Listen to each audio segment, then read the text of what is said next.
Hi everyone, कैसे हो आप सभी। आज की वीडियो में हम आपको बताएंगे कि कम से कम फैब्रिक में भारी से भारी सलवार कैसे बनाई जाती है। साथ में ये भी बताएंगे कि सलवार हमारी पीछे की तरफ क्यों उठती है। साथ में कुछ लोगों की प्रॉब्लम ये भी है कि जैसे ही वो चलते हैं सलवार की जो मोहरी है, जो पोंचे हैं, वो घूम जाते हैं। देखिए, इन सभी समस्याओं के 2-3 मेन कारण ही होते हैं। स्पेशली सलवार बनाते टाइम एक तो आपने जो बेल्ट लगाई है वो सही होनी चाहिए, उसकी लंबाई भी चौड़ाई भी। तो बेल्ट की जो लंबाई होती है वो नॉर्मली हम 6 इंच की लेते हैं या 5 इंच की लेते हैं। लगभग बेल्ट की यही लंबाई होती है, दोनों ही सही हैं। बेल्ट की जो चौड़ाई होती है वो आपके हिप के साइज के अकॉर्डिंग होती है। जितने भी आपके हिप होते हैं उसमें 8 जोड़ के 8 प्लस करके ही जो टोटल लंबाई आती है उतनी आपकी बेल्ट रेडी होनी चाहिए, तभी वो आपकी सलवार में फिट होगी। साथ में क्रॉच की लंबाई का भी ध्यान देना होता है। क्रॉच की जो लंबाई है वो 14 इंच तक आपकी रेडी होनी चाहिए नॉर्मल साइज में। अगर हिप का साइज 40 से 45 से ऊपर चला जाता है तब आपको क्रॉच की लंबाई 15 इंच तक रेडी रखनी है। चलिए हमारी वीडियो शुरू करते हैं। अब ये हमारा 2.5 मीटर का फैब्रिक है। इसको हम क्या करेंगे, टोटल फैब्रिक को इस तरह से डबल फोल्ड करेंगे यहाँ पे ऐसे, और डबल फोल्ड करके हम इसको ऐसे करके बिछा देंगे। बिछाने के बाद देखिए, इसको हमने ऐसे फोल्ड कर लिया है। नीचे से मोहरी हमारी 7 इंच की रेडी है, तो लगभग 7 इंच के ही पल्ले ले लीजिए। सिलाई लगने के बाद नीचे तक कलियां आ जाएंगी आराम से। 7 इंच पे हमने इसकी चौड़ाई को नाप के और इस तरह से इसको रख लिया है। ये साइड वाला फैब्रिक है हमारा। अब हमें लेनी है लंबाई। तो देखिए, जितनी भी आपको बेल्ट लेनी है, 6 इंच लेनी है तो 6 इंच रख के और आगे आप नाप लीजिए। 5 इंच लेनी है तो 5 इंच रख के आप आगे जितनी भी लंबाई लेनी है वो उतनी नाप लीजिए। जैसे अब मैंने इसको नाप लिया है 40 इंच तक, ठीक है। और 1 इंच एक्स्ट्रा फिर मैंने लिया 41 इंच मार्जिन का, क्योंकि आधा इंच मोहरी में दबेगा और आधा इंच ऊपर बेल्ट में। अब आपने इसको टोटल नापा तो इसकी लंबाई आती है हमारी 35 इंच। 35 इंच लंबाई नाप के साइड से हमने ये पल्ले निकाल लिए हैं। इनको गोडे भी बोलते हैं कुछ लोग गांव में, वो आपकी मर्जी है जो भी बोलना चाहो। अब पल्ले हमने साइड से अलग कर लिए हैं। अलग करने के बाद ये जो साइड का फैब्रिक है पल्ले के ऊपर का, इसको भी कट करके अलग कर लीजिए। ये एज इट इज़ आपके यूं का यूं आपकी बेल्ट में काम आ जाएगा। अब जो बाकी बचा फैब्रिक है इसको खोल के यूं का यूं सीधा बिछा लीजिए, जैसे था वैसे ही। बिछाने के बाद देखिए कुछ ऐसे दिखाई देगा। अब पल्ले की लंबाई जो 35 इंच थी उतने ही हमें कली की लंबाई, अब ये पल्ले रख के 35 इंच की लंबाई के और हमने कली की लंबाई ले ली है इस तरह से 35 इंच। ये देखिए 35 इंच ले ली है। 35 इंच हम यहाँ से ले लेंगे।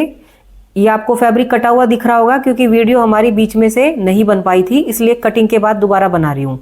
अब 35 इंच लंबाई नाप के आगे हमें क्रॉच की लंबाई लेनी है। क्रॉच की लंबाई देखिए, ये मैंने ली है 10 इंच। जितनी भी आपके ऊपर बेल्ट है उसको रख के इसको 17 इंच नाप लीजिए, क्योंकि कुछ हिस्सा मार्जिन में चला जाएगा, कुछ ऊपर ये फोल्ड होगा, तो टोटल 14 इंच ही रेडी हो जाएगा। 35 इंच वहाँ, 10 इंच यहाँ, ठीक ऐसे ही उल्टा हो जाएगा। यहाँ 10 इंच यहाँ, 35 इंच यहाँ पे। देखिए बहुत ईजी है, ये उल्टा सीधा हो गया है। अब एक साइड क्रॉच ले लिया 10 इंच का और एक साइड 35 इंच। अब क्रॉच की जो चौड़ाई है यहाँ से ये 1.5 इंच लेनी है दोनों साइड से। 1.5 इंच लेके अब ये पॉइंट और ये वाला जो पॉइंट आ गया है इसको हम ऐसे करके मिला देंगे इस तरह से।